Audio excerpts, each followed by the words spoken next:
Hello guys. तो थोड़ा सा बोर्ड्स के लिए रिवीजन करना है। चैप्टर 1 से सॉल्यूशन में सबसे इंपॉर्टेंट पार्ट रहेगा आपका colligative property and van't factor. What is colligative property? Colligative properties are those properties which depends upon number of moles of solute which are added in a particular solvent. Yeah, we can say colligative properties depends upon amount of solute. Since property is that substance or that quantity which can be measured. So based on measurement we'll be seeing that मतलब क्या है कि सारा measurement value है, मतलब ज़्यादातर numerical problems इससे बनेगा। ठीक है, तो colligative property को basic अगर अंडरस्टैंडिंग से पढ़ा जाए तो क्या बोला जा सकता है कि colligative properties are generally depending on moles या amount of solute. So will be studying and will be continuing with that. ठीक है, बेस्ड ऑन एनसीईआरटी हमारे पास 4 कॉलिगेटिव प्रॉपर्टीज है। सबसे पहले relative lowering of vapor pressure, second one is जिसको हम short में RL VP भी कहते हैं। second one is elevation in boiling point, third one is depression in freezing point, and lastly it is osmotic pressure। ठीक है, तो एक एक करके इनके फॉर्मूला और जो सिंपल एस्पेक्ट है न्यूमेरिकल बेसिस पे उनको देख लेते हैं। जैसे कि relative lowering of vapour pressure. Generally क्या होता है, जब भी नॉन वोलेटाइल सॉल्यूट को हम सॉल्वेंट में डालते हैं तो उसका वेपर प्रेशर कम हो जाता है, और जब अपन चेंज इन वेपर प्रेशर निकालते हैं तो जो अपना पहले वेपर प्रेशर था प्योर सॉल्वेंट का और जो अब वेपर प्रेशर आया अपन सॉल्यूट डालने के बाद, वो उसका जो चेंज है वो क्या हो जाता है, डिक्रीज हो जाता है। तो जो चेंज डिक्रीज हुआ है तो उसे कहते हैं lowering in vapour pressure. And since lowering in vapour pressure is not directly proportional to amount of solute, तो वो कॉलिगेटिव प्रॉपर्टी नहीं कहलाया जा सकता। बट उसी का रिलेटिव ऑप्शन निकालते हैं। जब अपन रिलेटिव क्या होता है, रिलेटिव होता है जब अपन किसी चीज को कंपेयर करें उसकी ओरिजिनल क्वांटिटी से। तो यहाँ पर चेंज इन वेपर प्रेशर को अपन कंपेयर करेंगे किससे, उसकी ओरिजिनल वेपर प्रेशर से। ओरिजिनल वेपर प्रेशर क्या था, vapour pressure of pure solvent. ठीक है, तो वही होता है यहाँ पर भी। तो चेंज इन वेपर प्रेशर, क्योंकि ओरिजिनल सॉल्यूट का वेपर प्रेशर क्या था, ओरिजिनल सॉल्वेंट का वेपर प्रेशर ज्यादा था, तो ज्यादा में से कम माइनस किया अपॉन रिलेटिव करना है, तो relative is P nought is equals to mole fraction of solute. Mole fraction of solute को मैं थोड़ा सा और डिफाइन करके लिख देता हूं, number of moles of solute upon number of moles of solute plus solvent. Yes, इधर एक और बात होती है डाइल्यूटेड सॉल्यूशन के अंदर। तो डाइल्यूटेड सॉल्यूशन के अंदर due to higher amount of dilution solvent की कंटेंट ज्यादा हो जाती है, और सॉल्वेंट की कंटेंट ज्यादा होने की वजह से जो सॉल्यूट का अमाउंट है उसे अपन नेग्लिजिबल ले सकते हैं इन द डिवीजन रेशियो या डिनोमिनेटर में। तो अपन इसको निग्लेक्ट कर सकते हैं। तो उस केस में, डाइल्यूटेड के केस में, n of solute divided by n of solvent भी लिखा जा सकता है ना। कैलकुलेशन को ज्यादा इजियर बनाना है तो डाइल्यूटेड सॉल्यूशन लीजिए, सॉल्यूट अपन सॉल्वेंट कीजिए, आंसर में अप्रोक्सीमेट सेम आएगा, ज्यादा अंतर नहीं आता है। ठीक है, तो उससे भी अपना आंसर निकल आता है। ये हो गई अपनी पहली colligative property. Second colligative property is elevation in boiling point. Elevation in boiling point का सिंपल मतलब है, एग्जांपल लीजिए चीनी और पानी। जैसे ही आप पानी बॉईल करते हो तो 100 डिग्री सेल्सियस पे बॉइलिंग चालू हो जाती है, उसकी बॉइलिंग पॉइंट आ जाता है, तो लिक्विड गैस में चेंज हो जाता है। अगर उसमें चीनी डाल दीजिए और फिर उसे हीट करना चालू कीजिए, वो बॉइलिंग पॉइंट 100 पे नहीं आएगा, वो थोड़ा सा बढ़ जाएगा। तो जब अपन देखते हैं कि किसी अमाउंट ऑफ सॉल्यूट को डालने पे बॉइलिंग पॉइंट में इंक्रीमेंट आ जाता है, तो ये क्या हो जाता है, एलिवेशन इन बॉइलिंग पॉइंट हो जाता है। और ये इन टर्न क्या बन जाती है, कॉलिगेटिव प्रॉपर्टी। क्योंकि कॉलिगेटिव प्रॉपर्टी क्या बोले, कॉलिगेटिव प्रॉपर्टी बोले कि जैसे जैसे आप सॉल्यूट डालते जाओगे, नॉन वोलेटाइल वाला, नॉन वोलेटाइल मीन्स जो वेपराइज ना हो सके, वैसे वैसे उसके उसकी उस प्रॉपर्टी में चेंज आने लग जाए, at that property is called colligative property. तो यहाँ पे चीनी डालने से बॉइलिंग पॉइंट बढ़ा, दैट मींस चेंज आया, तो elevation in boiling point is a colligative property, है ना। तो उसी के बेसिस पे फॉर्मूला जनरेट करेंगे इसका भी, क्या हो जाएगा, TB, TB is the boiling point which has increased minus, कहां से इंक्रीज हुआ है, उसके original boiling points, is equals to, directly depend कर रहा है मोलालिटी पे, बिकॉज अपन सॉल्वेंट से कंपेयर कर रहे हैं, और सॉल्वेंट से कंपेयर कर रहे हैं तो अपने पास एक ही ऐसा कॉन्सेंट्रेशन टर्म है, और भी हैं बट अभी राइट नाउ एक ही है, और क्योंकि इक्वल्स टू है proportionality time, so we will have to add one constant, and that constant is Kb. What does Kb represents? Kb represents the molar elevation constant, or we can say ebullioscopic constant, ठीक है। तो आपका यहाँ पर homework रहेगा, what is the value of Kb of water, ये homework रहेगा आपका, आपको याद करना है what is Kb of water। Comment करना नीचे, अगर सही होगा तो मैं नीचे हार्ट का जो भी सिमिली होता है वो डाल देंगे उसमें, ठीक है। अगला है depression in freezing point. Depression in freezing point का मीन्स होता है कि जब आप कोई भी नॉन वोलेटाइल सॉल्यूट डालो, उसके डालने की वजह से जो फ्रीजिंग पॉइंट है वो कम हो जाए, जो ऑलरेडी फ्रीजिंग पॉइंट है। जैसे let's take the example of water, water में आपने मिल्क डाल दिया या फिर कोई भी सॉलिड पार्टिकल डाल दिया, ठीक है, जो वेपराइज ना होता हो, तो उसका बॉइलिंग पॉइंट और गिर जाता है, उसका बॉइलिंग पॉइंट क्या कर जाता है, और गिर जाता है। ये बहुत सारे इसके बहुत सारे एप्लीकेटिव आइडियाज हैं जो अपन फॉरेन कंट्रीज में या कनाडा वगैरह में, जहाँ पर बहुत बर्फ पड़ती है और रोड वगैरह ब्लॉक हो जाती हैं, तो वहां पर अपन नमक डालते हैं, एंटी फ्रीजिंग एजेंट वगैरह डालते हैं, बहुत सारी जगह हैं ताकि उनका क्या हो जाए, फ्रीजिंग पॉइंट और कम हो जाए, तो वहाँ यूज करते हैं। बहुत सारे एप्लीकेटिव आइडिया है, बोर्ड्स में काफी बार क्वेश्चन भी आ चुके हैं इनके ऊपर, उनको भी जरूर पढ़िएगा। Application is most important part, but rather we are seeing the simple, we are seeing the complicated part first. वो बहुत सिंपल होता है, वो आसानी से हो जाता है।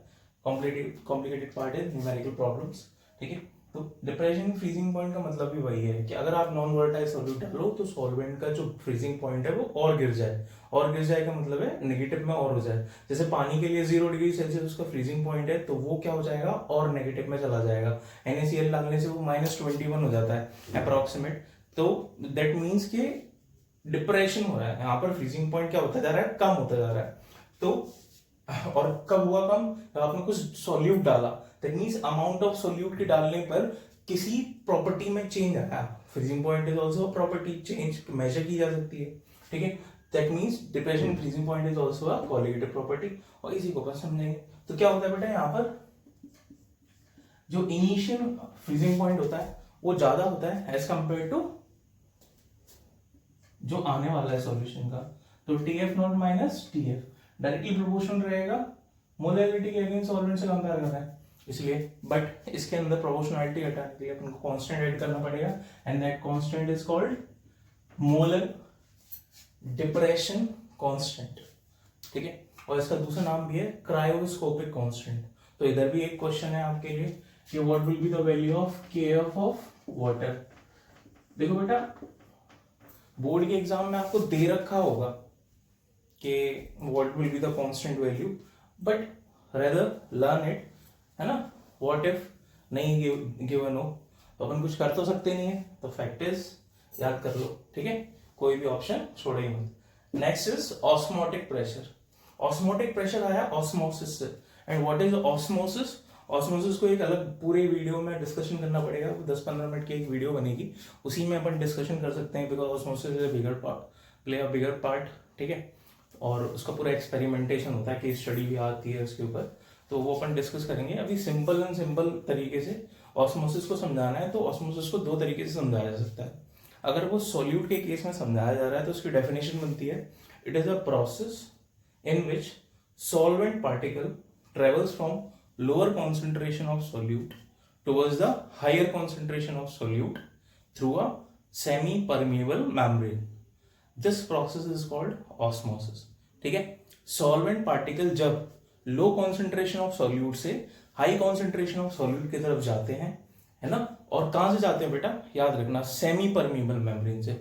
What is semi permeable membrane? Semi permeable membrane वो होती है जिसके अंदर से ओनली सॉल्वेंट पार्टिकल पास हो सकते हो, सॉलिड पार्टिकल पास नहीं होते हो, है ना? Get it? क्या होगा? ओनली सॉल्वेंट पार्टिकल, इधर इधर इधर, solvent particles, solid particle pass नहीं होंगे। तो ऐसी मेम्ब्रेन को अपन सेमी परमेबल मेम्ब्रेन कहते हैं। ये सिंथेटिक भी होती है और ये नेचुरल भी होती है ना? तो सिंथेटिक के एग्जांपल्स भी एनसीईआरटी में दे रखा है, सेलोफेन पेपर वगैरह। और एक इंपॉर्टेंट बात, इसके ऊपर ये भी क्वेश्चन पूछा गया है कि नेचुरल मेम्ब्रेन कौन सी है, तो सेल्यूलोज एसीटेट नाम है ना? नोट डाउन कर लेना, सेल्यूलोज एसीटेट, याद रखना, ये इंपॉर्टेंट है, डायरेक्ट क्वेश्चन भी आ चुके हैं इनका, ठीक है? तो सर हम तो ऑस्मोटिक प्रेशर पढ़ रहे थे, आप ऑस्मोसिस पे ले गए। बेटा ऑस्मोसिस जरूरी है, बिकॉज ऑस्मोसिस से ही ऑस्मोटिक प्रेशर आता है। तो what is osmotic pressure? Osmotic pressure वो प्रेशर है जो ऑस्मोसिस को रोकता है, ठीक है? ऑस्मोसिस को होने से रोकता है, that is called osmotic pressure. अब ऑस्मोसिस हो रहा है तो बेटा सॉल्वेंट कहां से जा रहा होगा? लो कॉन्सेंट्रेशन से हाई कॉन्सेंट्रेशन की तरफ, उसे कहते हैं एक्सेस प्रेशर। जब एक साइड से एक्सेस प्रेशर लग रहा होता है तो उसको रोकने के लिए एक प्रेशर लगाता है, कहां से? From the opposite side. कहां से लगेगा? From the opposite side. और वो क्या करेगा? वो ये करेगा कि वो आपके एक्सेस प्रेशर को रोकेगा। और एक्सेस प्रेशर को रोकेगा कितना? बिल्कुल इक्वलेंट अमाउंट में, ज्यादा नहीं होगा बेटा, ठीक है? बिल्कुल सेम प्रेशर लगेगा, जितना यहां से सॉल्वेंट आ रहा है उसको एक्सेस प्रेशर के थ्रू उतना ही प्रेशर लगा दिया जाएगा इधर से। सेमी परमेबल मेम्ब्रेन का पार्टीशन है बीच में, अगर सेम प्रेशर लगेगा बीच में तो क्या एक्सेस प्रेशर की वजह से सॉल्वेंट आ पाएगा? नहीं आ पाएगा, क्योंकि ब्लॉकेज हो गया। यहाँ से प्रेशर लग रहा है बट उतना ही प्रेशर सेम यहाँ से लग गया। अब क्या हो गया? इक्विलिब्रियम से आ गया है, और इक्विलिब्रियम आ गया तो कोई भी चीज इधर से उधर नहीं जा रही है, ठीक है? तो बीच में एसपीएम है, इधर से प्रेशर, इधर से प्रेशर। तो ये जो प्रेशर है जिसकी वजह से एक्सेस प्रेशर रुका, जिसकी वजह से आपका ऑस्मोसिस रुका, ऐसे प्रेशर को अपन क्या कहते हैं? Osmotic pressure. बाकी सब यूनिट तो सेम ही रहती है ऑस्मोटिक प्रेशर की, है ना? और इसको रिप्रेजेंट करते हैं अपन किसमें? पाई के टर्म्स में।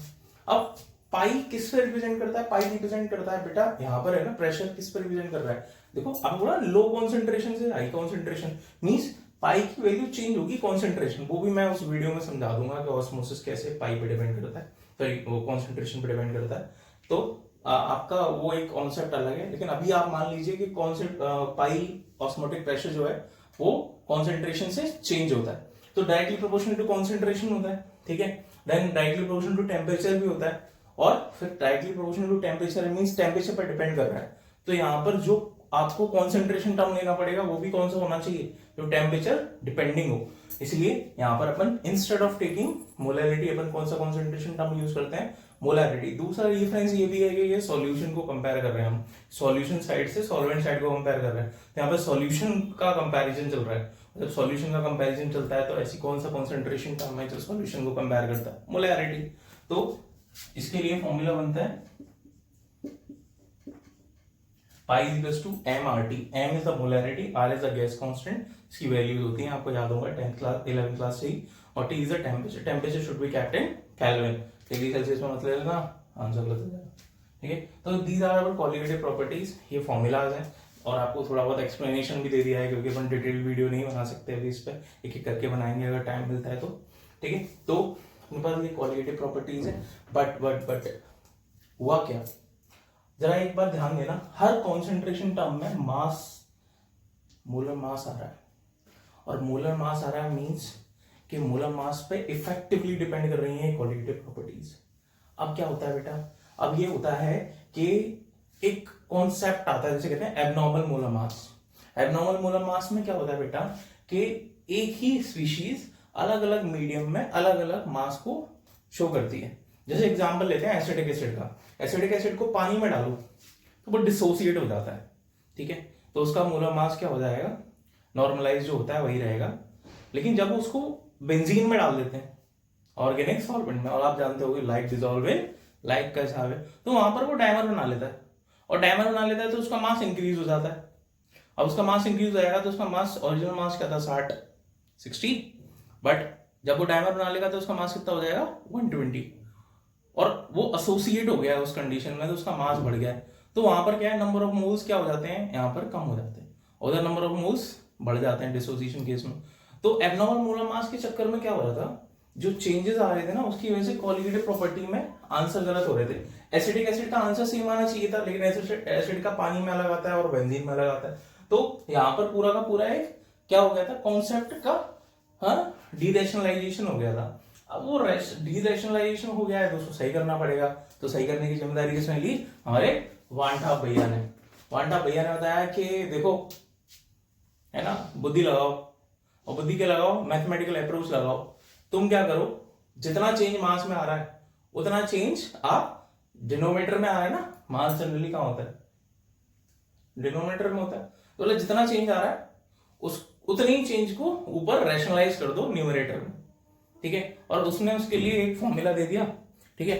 होते तो 3 फॉर्मूले हैं, अपन उसको थोड़ा ध्यान नहीं देंगे। अपन डिसोसिएशन और एसोसिएशन के बेस पे एक फॉर्मूला जनरेट करेंगे, और डिसोसिएशन और एसोसिएशन के बेस पे जो फॉर्मूला बनेगा, ठीक है, वो वांटा फैक्टर का बनेगा। और वांटा फैक्टर को अपन डिनोट करते हैं आयोटा से, छोटा सा आई होता है, इससे डिनोट करेंगे और एक ही फॉर्मूला यूज करेंगे, और उस फॉर्मूले से सारे आंसर निकल जाते हैं। जरूरत नहीं है तीनों फॉर्मूले याद करो, एबनॉर्मल अपन नॉर्मल, है ना, ऑब्जर्व्ड अपन कैलकुलेटेड, ये वो चीजें है ना, ये थोड़ा कंफ्यूज करने के लिए होती है। जस्ट सिंपल याद रखो, i is equals to total number of moles after association और dissociation upon total number of moles before association and dissociation.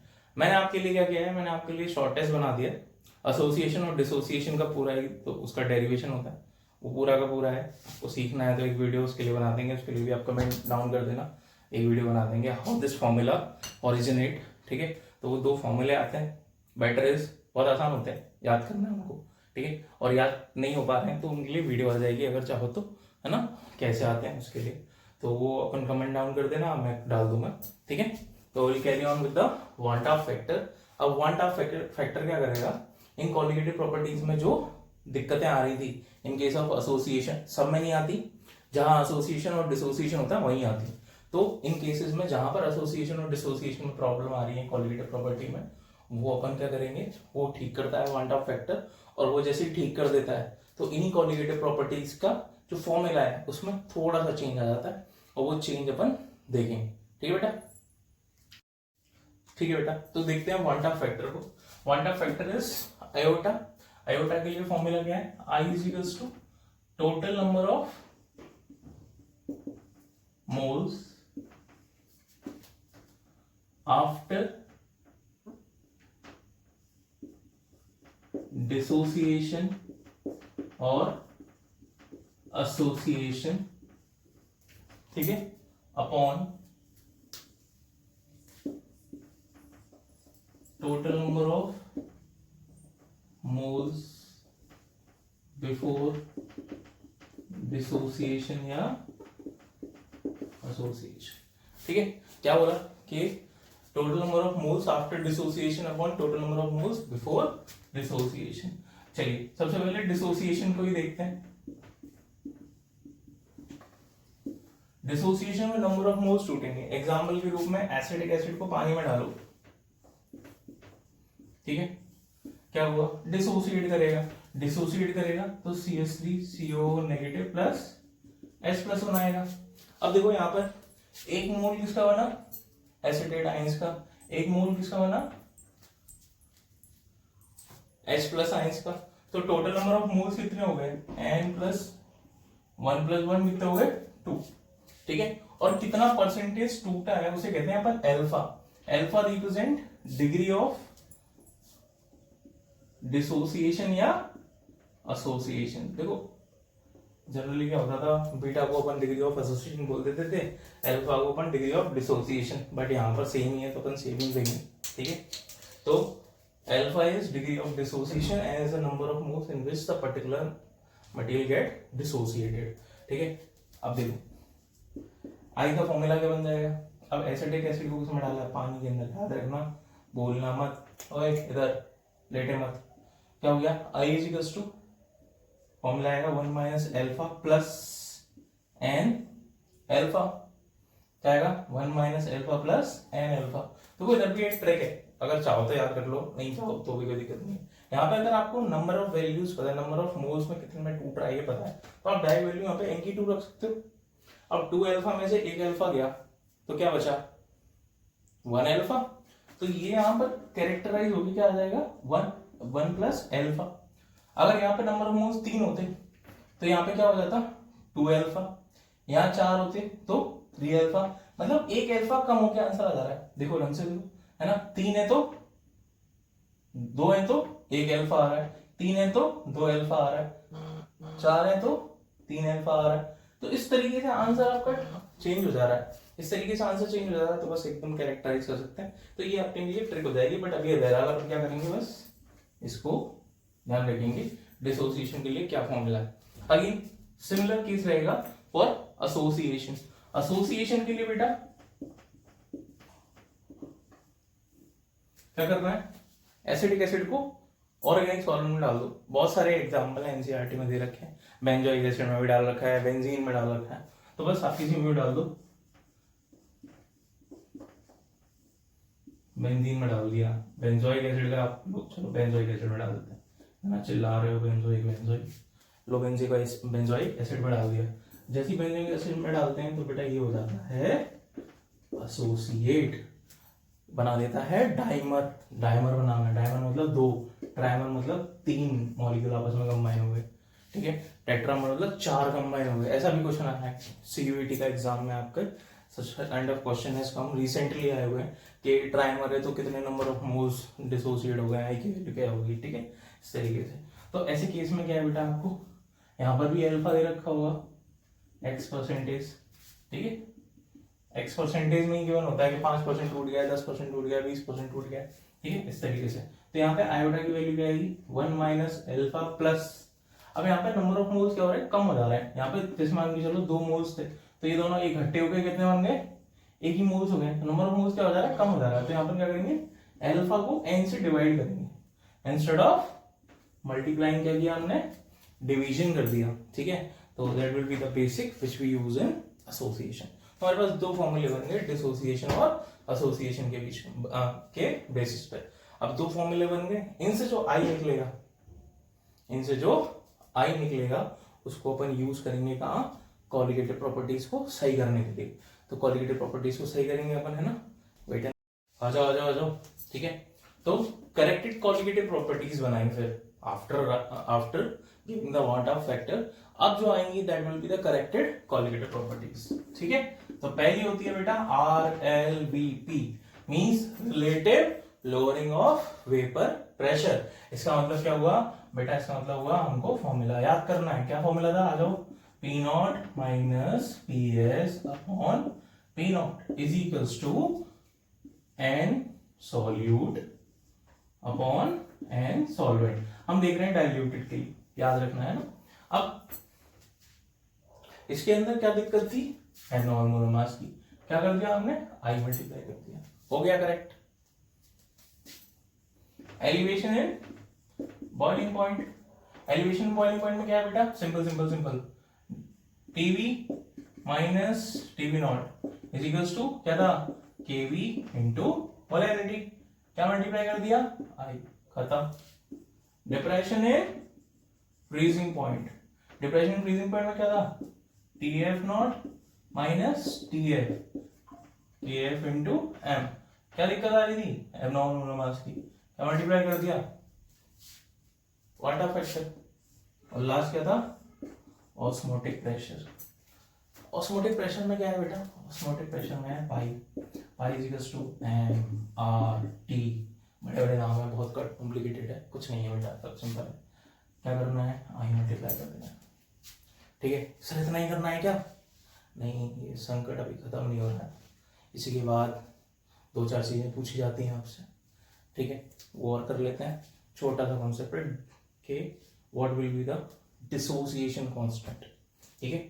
Dissociation constant के बारे में और पूछेंगे, किसके बारे में पूछेंगे, डिसोसिएशन कांस्टेंट। क्या होता है भैया डिसोसिएशन कांस्टेंट, के होता है, ठीक है, क्या होता है, के।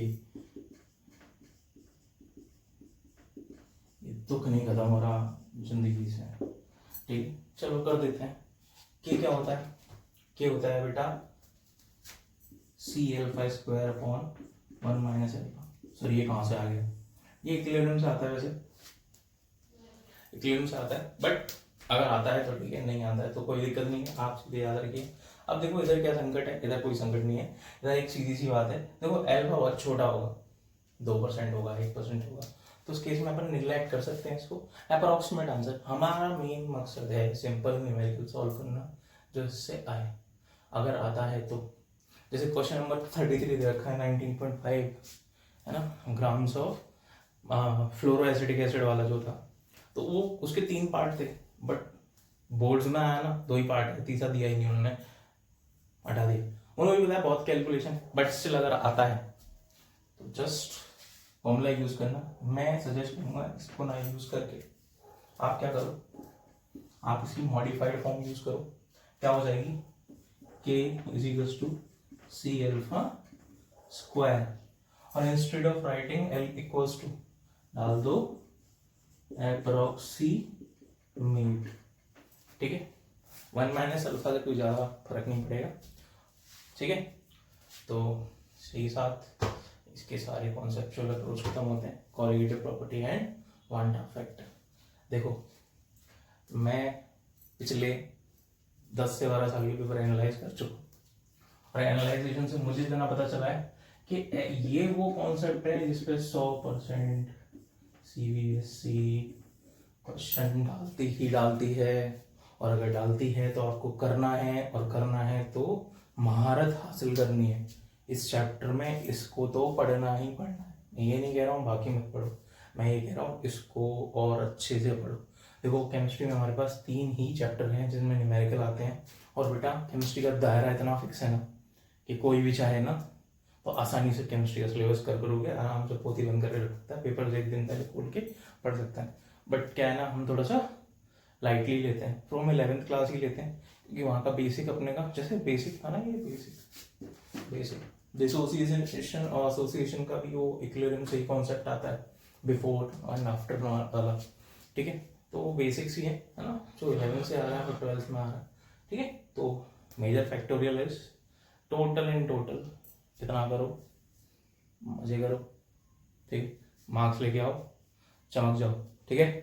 तो स्क्रीनशॉट ले लेना, ठीक है, दोनों के, और आराम से लिख लेना, शॉर्टकट मेथड्स लिख लेना जो भी है, अपने डिसोसिएशन एसोसिएशन के फॉर्मूले करो, ठीक है। दिक्कत आए तो कमेंट में डालो कि ये न्यूमेरिकल सॉल्व नहीं हो रहा है, उसकी एक फोटो न्यूमेरिकल कैसे सॉल्व करना है वो भी डाल देंगे, चाहो तो एक डाउट सेशन ले लेंगे लाइव आके, ठीक है। तो मैं जो चाहे वो यूज़ करो, I am very much sure आप लोग कर लोगे। All the best, good day to all of you.